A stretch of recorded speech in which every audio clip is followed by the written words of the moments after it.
refuge. Jésus mon refuge. Jésus mon refuge. Jésus mon refuge. Jésus mon refuge. Jésus mon refuge.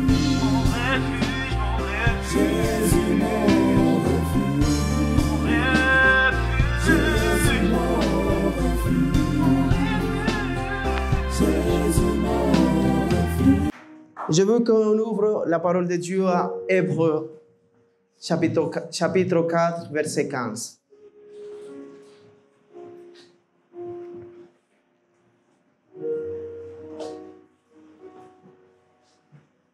Amen. Car nous n'avons pas un souverain sacrificateur qui ne puisse compatir à nos faiblesses. Au contraire, il a été tenté comme nous, en toutes choses, sans commettre du péché. Approchons-nous donc avec assurance du trône de la grâce, afin d'obtenir miséricorde et de trouver grâce pour être secourus dans nos besoins. Amen. Tu sais, la parole de Dieu nous dit que nous avons un sacrificateur souverain. Et la parole nous dit qu'il ne puisse compatir à nos faiblesses. Il a dit au contraire. Oui. Pourquoi? Parce que lui, il a été tenté en toutes choses. Et aujourd'hui, je veux te dire que papa, que l'Éternel Dieu, il comprend tes faiblesses. Il comprend tes tentations. Il comprend ta situation. Il sait de quoi tu as besoin, par quoi tu traverses. Il comprend tout cela. Et la parole de Dieu dit qu'il t'aime comme la prunelle de ses yeux. Mais la parole de Dieu aussi nous indique, nous déclare qu'il est tout puissant. Amen. Alors, quand j'entends cela, et que je sais que lui, il connaît mes faiblesses, il connaît mes erreurs, par où je traverse, de quoi j'ai besoin. Et que je comprends aussi qu'il m'aime. Qu'il m'aime. Même plus que toi-même tu peux t'aimer. Même plus que n'importe qui peut t'aimer. Tu es la prunelle de ses yeux. Mais la parole de Dieu me déclare qu'il est tout puissant. Ça veut dire qu'il peut faire toutes choses. Toutes choses. Et aujourd'hui, je veux te dire, comment s'il m'aime, comment s'il est tout puissant, il peut permettre que je traverse des déserts. Comment il peut permettre qu'aujourd'hui je traverse dans des situations difficiles, dans des situations peut-être que j'ai très mal, ou là où mon âme, il souffre. Je ne sais pas si quelqu'un ici dans cette église, il a souffert, ou il a traversé des situations très difficiles. Et qu'aujourd'hui, tu te poses cette question, tu dis, bon, mon papa, il est tout puissant. Mon papa, il m'aime. Et il connaît ma situation, parce que lui-même, il a été tenté en toutes choses. Même si lui, il n'a jamais péché. Et que nous, on doit faire comme lui. Mais lui, il comprend cela. Il te comprend aujourd'hui. Et il compatit, il sait que toi, tu traverses une situation difficile. Mais il veut te dire aujourd'hui, de ta douleur va sortir la bénédiction. C'est le titre de cette prédication ce soir. De ta douleur sortira ta bénédiction. Amen. Amen. Tu sais, je ne sais pas à qui je suis venu parler ce soir. Je ne sais pas qui va recevoir ce message et il va le prendre pour lui.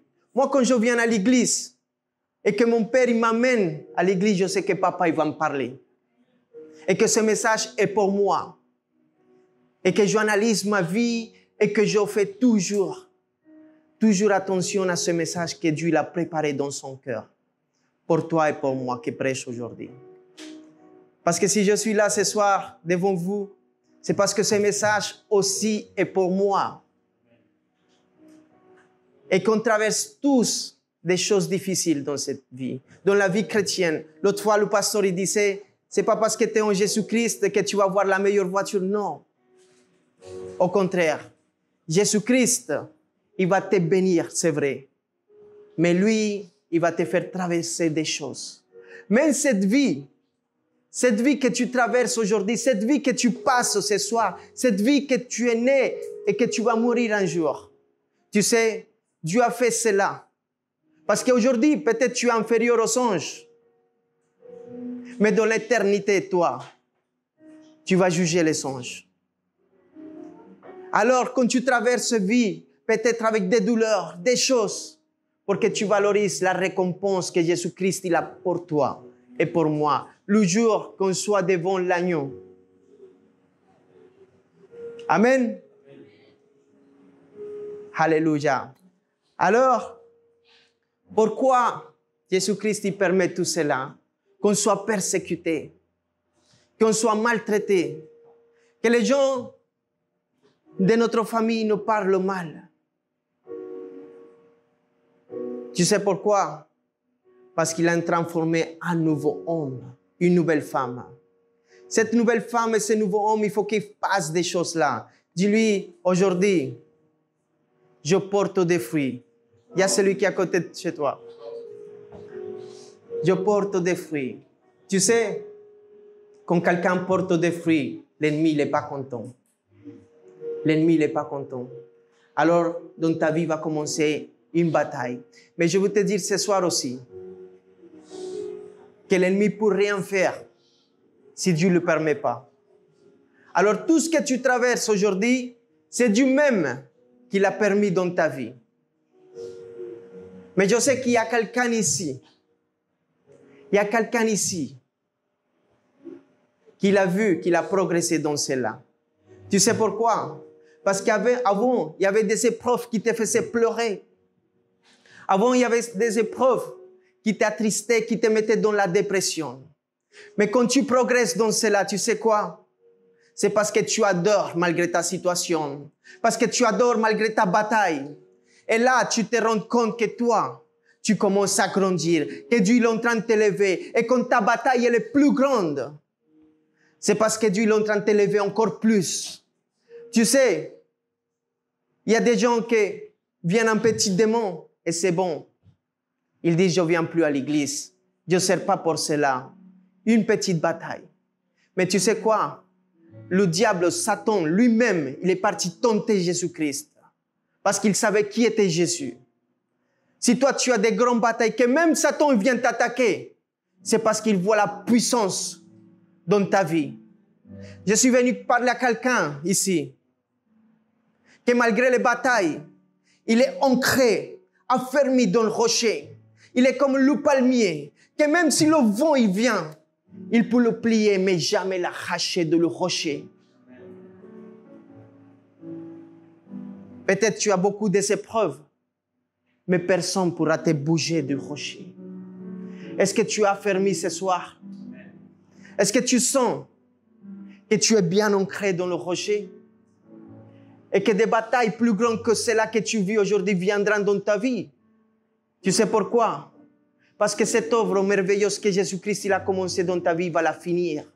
Et si tu as un but grand, si tu as une grande bataille, est-ce que tu es prêt pour cela ce soir?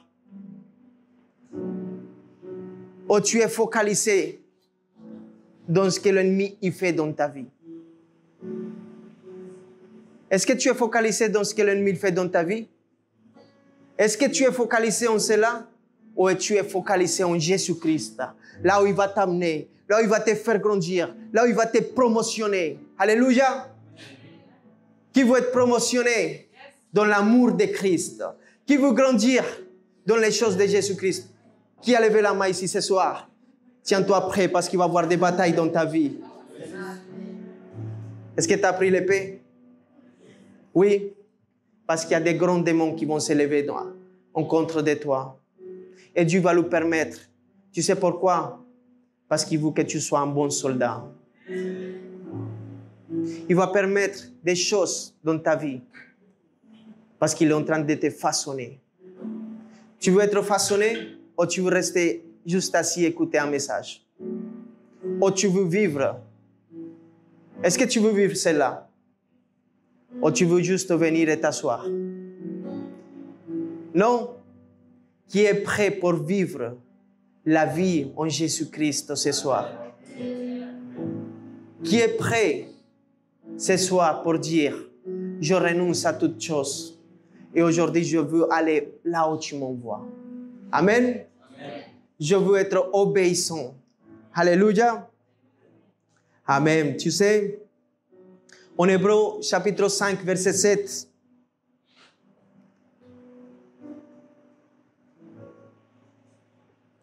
la parole de Dieu dit, celui qui, dans les jours de sa chair, ayant présenté avec des grands cris et avec des larmes, des prières et des supplications à celui qui pouvait le sauver de la mort, et ayant été exaucé à cause de sa pitié, a pris, bien qu'il fût fils, l'obéissance par les choses qu'il a quoi? Qu'il a quoi?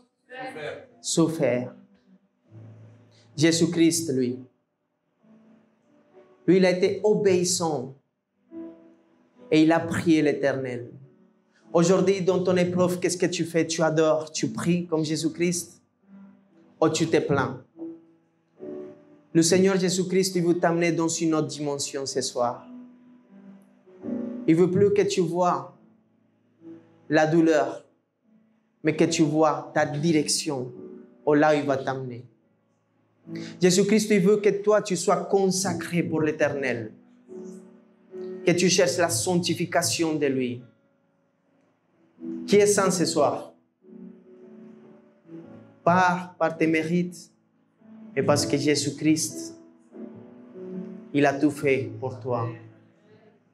Mais il t'a sanctifié. Et il t'a choisi. Et ce soir, tu es là. Pas parce qu'il a voulu que tu arrêtes de dormir, de voir un film et venir à l'église, non. C'est parce qu'il a vraiment quelque chose à vivre avec toi. Parce qu'il veut vraiment t'utiliser pour sa gloire. Tu sais, il y a des personnes ici que, peut-être ils ont fermé des portes dans sa vie. Mais la parole de Dieu me déclare que si même ils t'ont fermé une porte, ça vient de Dieu. Peut-être tu voulais une promotion, mais ils ont fermé cette porte. Peut-être tu voulais un travail, mais ils ont fermé cette porte. Et là, Jésus-Christ, il dit, si je ferme une porte, personne va l'ouvrir. Mais si lui, il ouvre une porte dans ta vie, personne va la fermer. Tu sais, aujourd'hui, j'ai senti dans mon esprit que c'est une nouvelle saison. C'est une nouvelle saison dans ta vie. Peut-être tu as vécu beaucoup de douleurs. Tu as senti que peut-être tes frères ils t'ont jeté dans la citerne. Mais tu sais quoi? Tu dois adorer dans la citerne. Je veux te dire pourquoi. Parce que ta saison, elle finit jamais dans la citerne. Peut-être ils t'ont envoyé en prison, mais je veux te dire quelque chose ce soir. Ta saison, elle finit pas en prison. Peut-être aujourd'hui, tu vis une expérience qui te fait beaucoup de mal. Mais je veux te dire, c'est juste une saison. Parce que Dieu fera dans ta vie ce qu'il va faire. Il va t'amener là, ce qu'il va accomplir dans ta vie. Et peut-être tu peux dire, mon temps, il est fini. Mon temps, c'est fini. Tu sais ce qu'elle a pensé Sarah? 90 ans. Peut-être sans force vieille. Elle a dit non, je ne peux pas. Elle est stérile. Mais Jésus-Christ, Dieu, il avait prévu quelque chose pour sa vie. Ne ramène pas Gara dans ta vie parce que tu penses que ta saison, elle est finie. Ta saison, elle n'a pas fini encore. Ta saison commence aujourd'hui même. Aujourd'hui, ta vie, elle finit le jour que vient le Seigneur Jésus-Christ t'enlever pour que tu aies un corps incorruptible. Parce que la vie, elle commence à partir de là. Mais là, ton temps, il n'est pas perdu, il n'est pas fini. Ne ramène pas Gara parce que tu sens que ce n'est pas pour toi. Parce que des gens te disent, tu n'es pas capable, tu ne peux pas. Mais Jésus-Christ, Dieu, il n'a pas choisi une autre personne. Dieu veut que ça soit toi qui enfantes Isaac. Dieu veut que ce soit toi qui gouverne avec le pharaon. Alors si aujourd'hui tu te trouves dans la citerne, ton temps, il n'est pas fini là. C'est juste, tu dois traverser cela. Parce que là, tu es en train de te préparer. Mais dans la citerne, Joseph, il savait que Dieu lui avait donné des rêves et que ces rêves ne finissaient pas dans la citerne. Tes rêves ne sont pas encore finis. Dieu va accomplir ses rêves qu'il t'a donné un jour. Dieu va accomplir dans ta vie ce qu'il a commencé. Parce qu'il est fidèle et son amour ne change jamais. Il n'a pas d'ombre de variation. Il va continuer avec toi ce qu'il un jour il a commencé à faire avec toi. Là où il t'a dit, ma fille, je vais faire de toi une prophète pour les nations.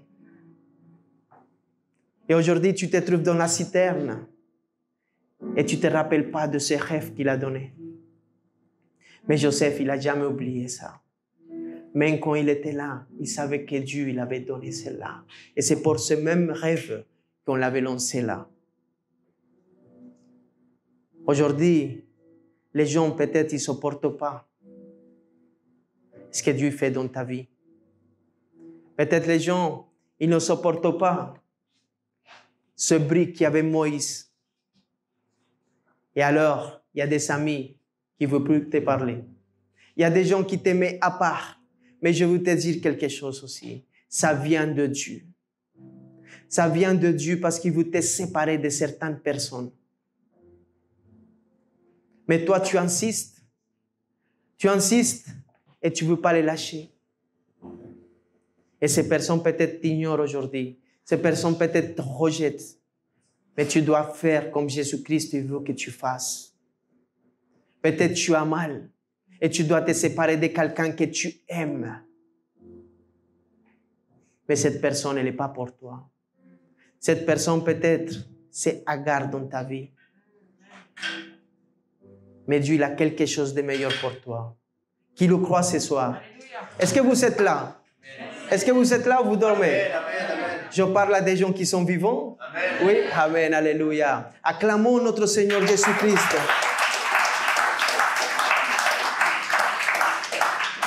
Tu sais, Jésus-Christ, comme le disait ma soeur, qu'elle ne savait pas si elle aurait fait pareil que lui. De se dépouiller de son trône et venir ici et mourir pour toi. Tu sais, Isaïe 53:3 dit, méprisé et abandonné des hommes, homme de douleur et habitué à la souffrance, semblable à celui dont on a détourné le visage. Nous l'avons dédaigné, nous avons fait de lui à aucun cas. Cependant, ce sont nos souffrances qu'il a portées. Qu'est-ce qu'il a porté? C'est nos douleurs qu'il s'est chargé. Et nous l'avons considéré comme puni, frappé de Dieu et humilié. Jésus-Christ, homme de quoi? Homme de quoi? C'est qui notre exemple? C'est Jésus. Aujourd'hui, je ne veux pas te faire peur. Je ne veux pas te faire peur de te dire que ta vie, ça va être une douleur. Non. Mais je veux te dire quelque chose. Jésus-Christ, de ta douleur, il va sortir une bénédiction. De ce que tu traverses, Dieu va faire une bénédiction dans ta vie. Parce qu'il est en train de former cette personne, ce nouveau homme. Tu sais, beaucoup d'ici sont 5, 10 ans, 20 ans. Mais le processus, il n'est pas fini. Tu habites toujours dans un corps corruptible, attiré par les passions de ce monde. Et le Seigneur, lui-même, homme de douleur, tu sais, si on voit la vie de Jésus-Christ, peut-être tu vois que ta vie se reflète un peu à cela. Qui reflète sa vie à Jésus-Christ ici un peu? Un peu. Amen. Homme de douleur. Tu sais, les pharisiens le jugeaient. Ils s'attendaient qu'il dise quelque chose pour le faire tomber dans un piège. Qui se sont-ils jugés ici dans cette salle un jour? Les pharisiens le jugeaient et le traitaient aussi de Belzébuth, qu'il travaillait avec les démons. Peut-être quand tu as connu Christ, les gens ils t'ont dit, tu es sectaire, tu es dans une secte, ils t'ont lavé la tête. Tu sais pourquoi? Parce que quand tu connais Jésus-Christ dans ta vie, toutes les choses qu'il a vécues, tu vas les vivre, pas au même niveau. Mais si vraiment tu suis Jésus-Christ, tu vas le vivre. Tu vas vivre ces choses. Sa famille ne croyait pas en lui. Ses frères ne croyaient pas en lui. Il lui disait, pourquoi tu ne vas pas à Jérusalem? Il disait, ce n'est pas encore mon heure. Parce qu'il savait qu'il était persécuté par les pharisiens, par le Sanhédrin. Les gens de son entourage, quand il est revenu à sa ville natale, il n'a pas fait autant de miracles. Tu sais pourquoi? Parce qu'il ne croyait pas à son appel. Il ne croyait pas à son appel. Tu sais, un homme qui mangeait dans son même assiette, il a trahi.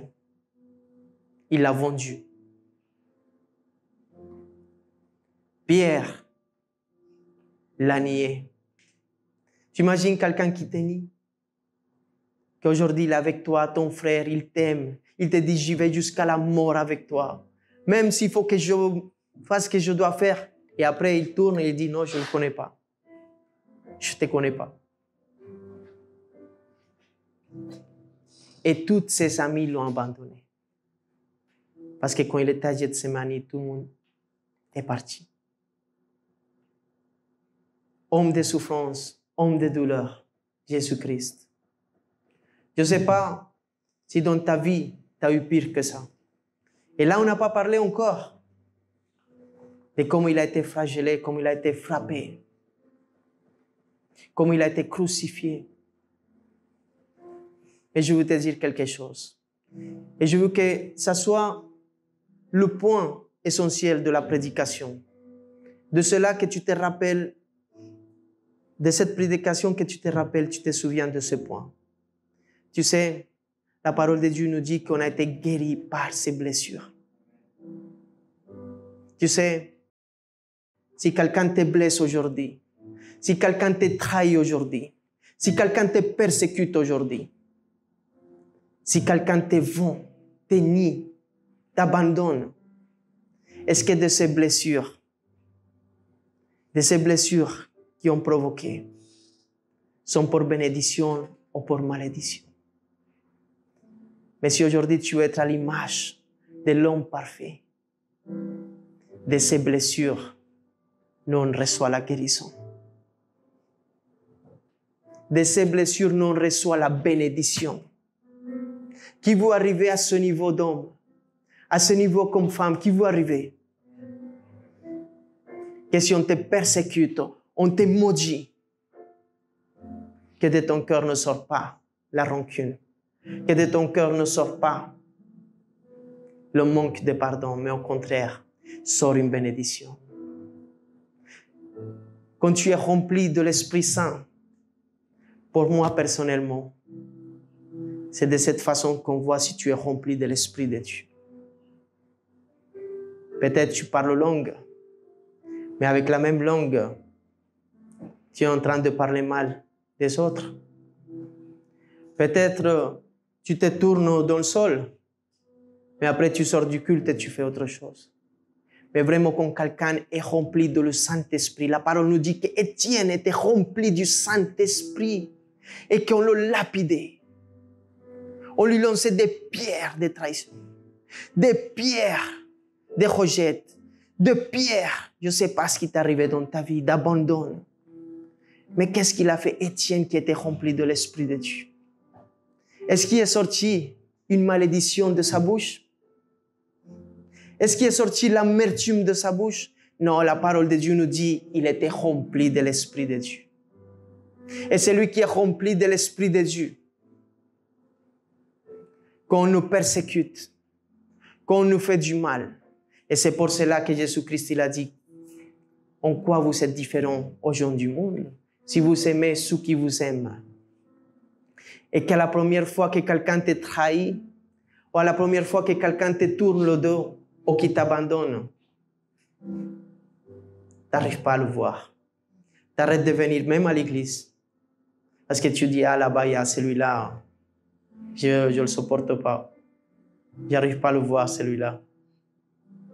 C'est vrai? Mais c'est là que tu dois démontrer ton amour. C'est là que tu dois démontrer que tu es rempli par l'Esprit de Dieu. Parce que de la même façon que Jésus-Christ t'a aimé,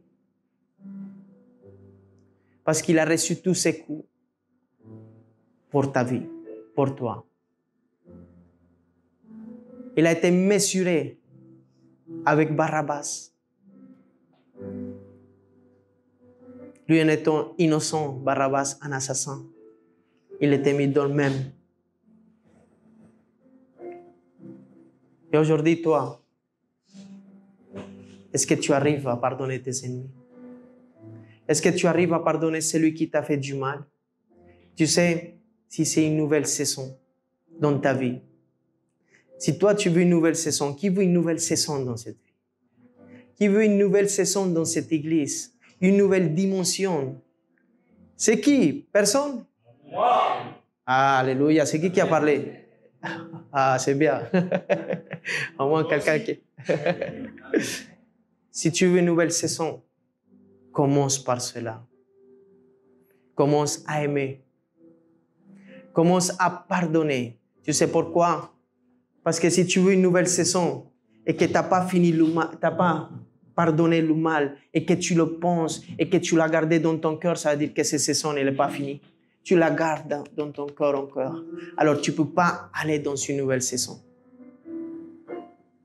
Je veux que ce soir, de toutes tes douleurs, de tout ce que tu as traversé, sort une bénédiction dans ta vie. Et que tu peux briller comme Jésus-Christ. Tu ne peux pas briller. Tu ne peux pas changer de saison si tu charges avec ça. Amen. J'espère que cette prédication t'a édifié. La Bible dit dans la lettre aux Romains, au chapitre 10, verset 9, que si tu reconnais publiquement que Jésus est le Seigneur et que Dieu l'a ressuscité d'entre les morts, alors tu seras sauvé. Je t'invite à faire cette prière avec moi afin de recevoir la vie éternelle. Là où tu es, tu peux fermer tes yeux et dire « Seigneur Jésus-Christ, je t'ouvre mon cœur. Je reconnais mon péché devant toi. Je te remercie d'avoir porté, Seigneur, toutes mes fautes à la croix et de m'avoir offert la vie éternelle. Je crois que tu es le Fils de Dieu, que tu es mon Seigneur et mon Sauveur. Je reçois ton Saint-Esprit aujourd'hui. Je pardonne toutes les personnes qui m'ont fait du mal dans ma vie, Seigneur. Et j'accepte ton amour au nom de Jésus. Amen. Je peux également venir le lundi et jeudi à 19h à notre église Jésus mon refuge ou bien les cultes au samedi à 18h à Paris, 76 rue Pierre Soulier, 75 020 métro Porte des Lilas. Que Dieu te bénisse.